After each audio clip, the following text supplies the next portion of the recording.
Well, and the other fact that people don't really think about is that every country has a peace flag. Right.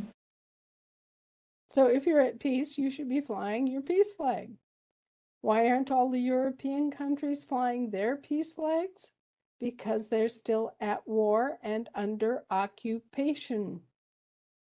Unfortunately, they are under occupation by mercenary forces.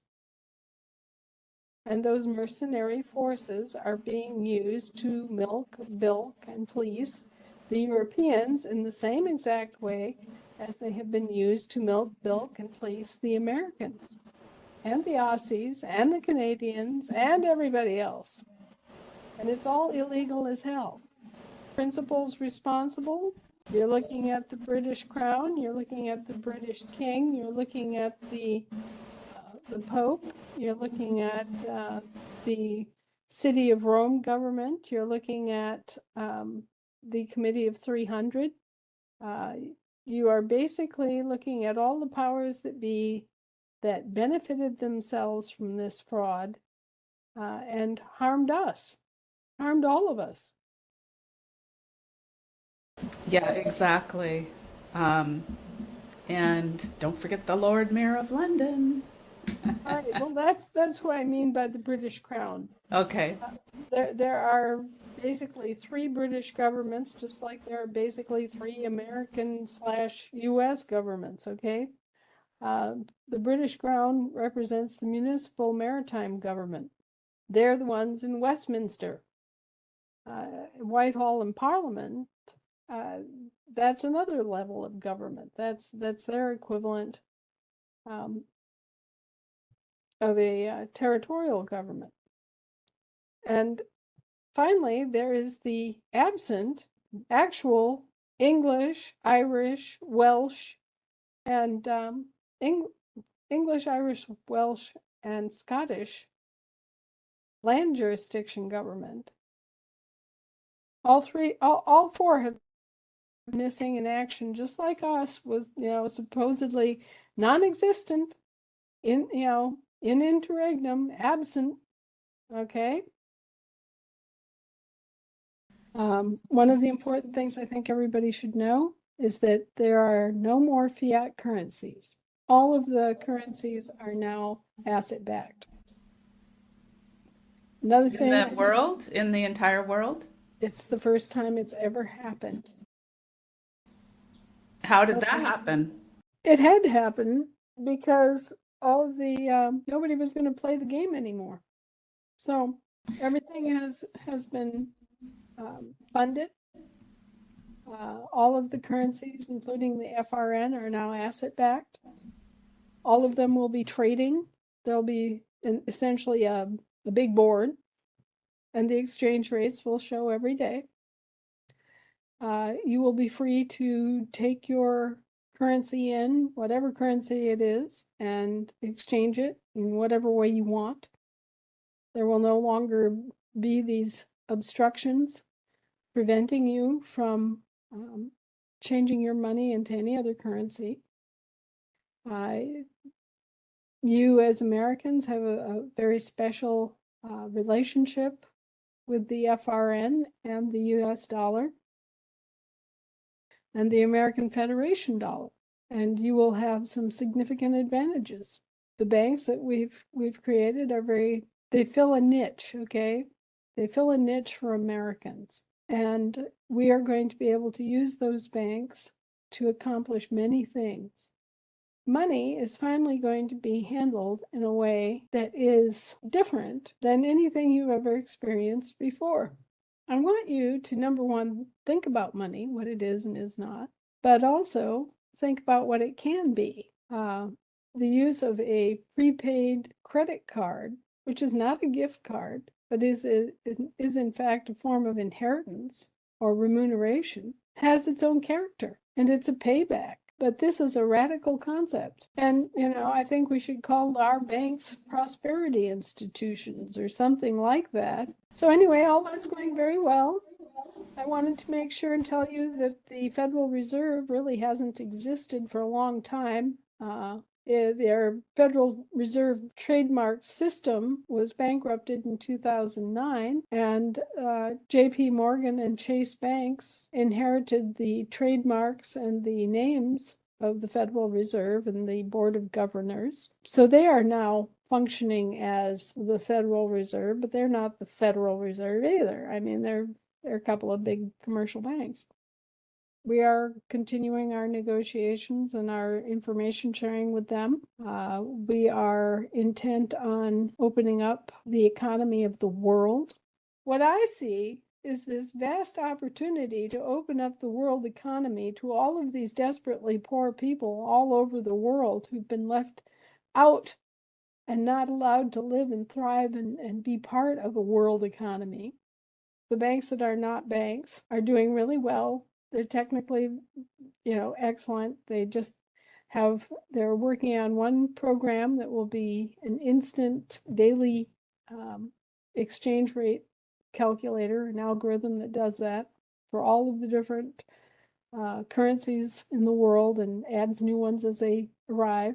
We're just moving straight ahead in a very business-like manner and, creating more reciprocal relationships with vendors and with other governments and with other banks. Because this is being presented under ecclesiastical law, I'm going to have to kind of take this entire ball of wax that's been created in the process and summarize it in a way that makes sense under ecclesiastical law. How, at one point you were saying, okay, our International Trade Bank can take in any currency from any country, and it can translate it or transfer it or whatever into anything else. And we are in a unique position to do that. Now that's when it was still, all the currency was still a debt note. Does that change now that everything is asset backed? Two separate banks, two separate kinds of assets. Okay. The International Trade Bank deals with actual physical assets, gold, silver, those sorts of things. The commercial bank, which is operating in global air jurisdiction, not maritime, big distinction there. That bank deals with debt notes, credit, securities, all the things that we think of as quote unquote commercial paper. So you got two banks and two separate worlds, if you will. One that is actual, factual, physical, gold, silver, blah, blah, blah, and one that is credit that is based on all the collateral held in the international trade banks. Right. So what is the path that we're going to be going down? Well, what we did was that we partially we backed a percentage of the Federal Reserve note in gold so that it would not lose out below that level. It would not go to nothing. It would not go to 5 cents. It would go to about half of its value now, which is a hard enough knock. And then we are looking at, other ways in which to make up for that, to get relief to Americans. And of course, it's going to be a mammoth kind of rescue job, which is an aspect of this that I've tried to explain to everybody from the very beginning. This is a rescue operation, and it's going to be very intense, and we're going to need everybody working hard to bring more Americans on board and to,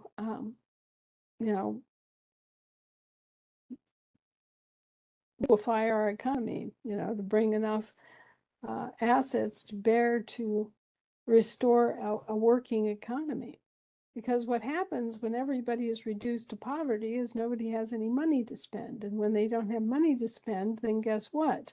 All the stores go out of business because they can't buy commodities to sell, and they can't afford to hire people. And so then everybody's unemployed. And you basically get the big depression on steroids. That's what we're trying for, is to kind of moderate things and get them to transition. And by transitioning, we mean getting away from the blood money and the income tax and all of that evil and waste and craft and fraud, because it's a big racket. It's basically privateering. So we get rid of all that, and at the same time, we're able to keep Americans at a stabilized level of comfort and security, financial security, and gradually we increase that whole thing so that people have more abundance, more choices, and have financial freedom. Because if you really want to think about it, none of us have been free. None of us have known freedom in our lifetimes.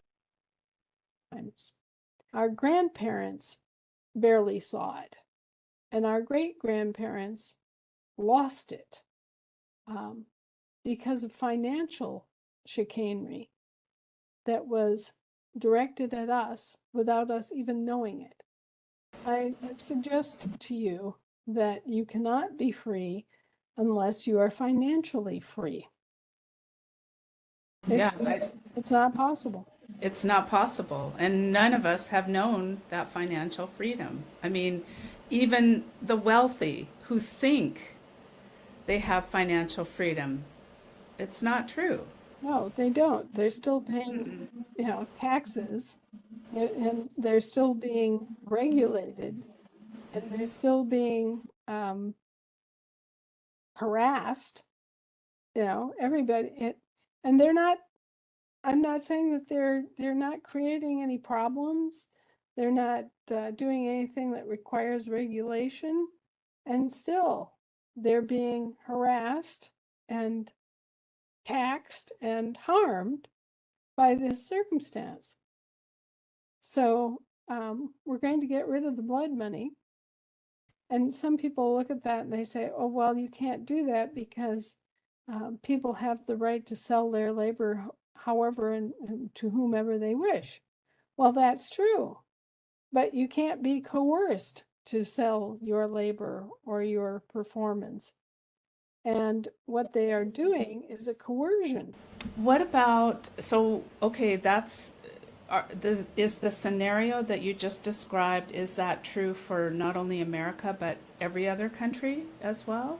Yes, we're going to try to do that, to transition everybody over to a new banking system that will operate on the land jurisdiction and the global air jurisdiction. And we will, get away from dependency on the sea jurisdiction and the maritime jurisdiction. That sounds good. Now, all governments have been fully funded since 1941. All right. When is that going to actually come into reality? Well, which government are we talking about? Well, all of them have been fully funded. No, I'm putting it back. Land and soil jurisdiction. Yes. So as the land and soil jurisdiction governments come back online, they will be able to access these trusts that were established for them. And once it's like the CAFRE accounts. Once we have control of those accounts, then it's a no-brainer that not only do we not need to collect any taxes for government services, because we can use the proceeds and the accruals on those trusts to pay off anything like that. we could actually increase services that are provided to an incredible degree simply by making better use and appropriating funding for things like, for example, providing hospice care, providing caregiver respite, Cleaning up water. Cleaning up the water, setting up community health spas that are, available to the public so that you can go in and get service for chiropractic care, or, just have this whole range of things that people can use their allocations for that they currently can't. I mean, Okay, so that sounds encouraging, but it will be a process in order to get to that point. What about the what do we need to look for? Because no news media in America is ever going to talk about this, and it's going to take a while for even other countries to get their arms around it and understand it and be able to, really speak to it. So, what should we be looking for? well, we should be looking for organizations like our own starting up in other countries, bringing forward their claims, and, beginning the same process. And as they do, we should be helping them and creating basically a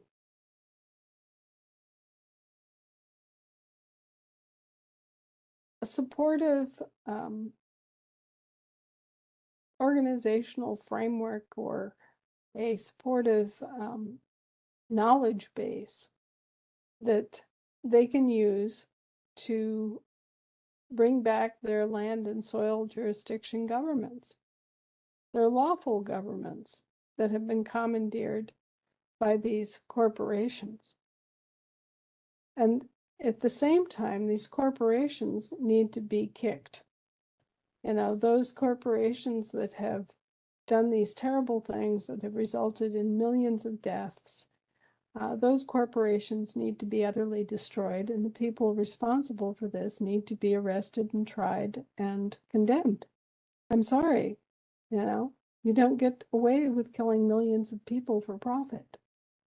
Well, the thing that I would encourage people to know is, number one, when I'm talking about our bank and building a bank, I'm not just talking about, putting together a bank like they think of, like, First National Bank of Nebraska.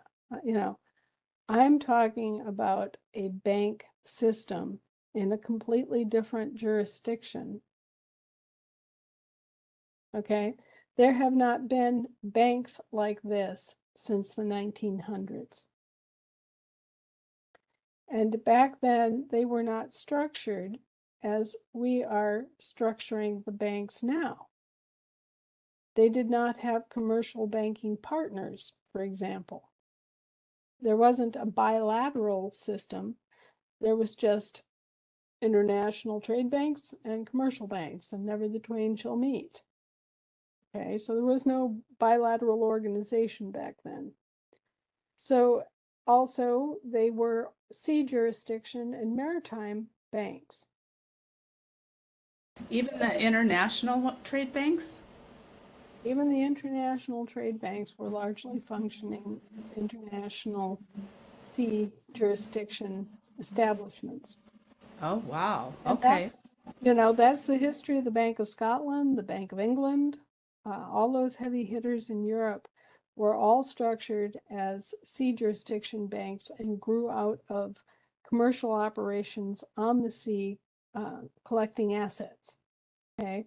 So it was, again, for them, it was kind of a backward process. They made their money in commerce, and then the assets, the physical assets that they gained, they cashiered away in banks that were operated under the jurisdiction of the sea.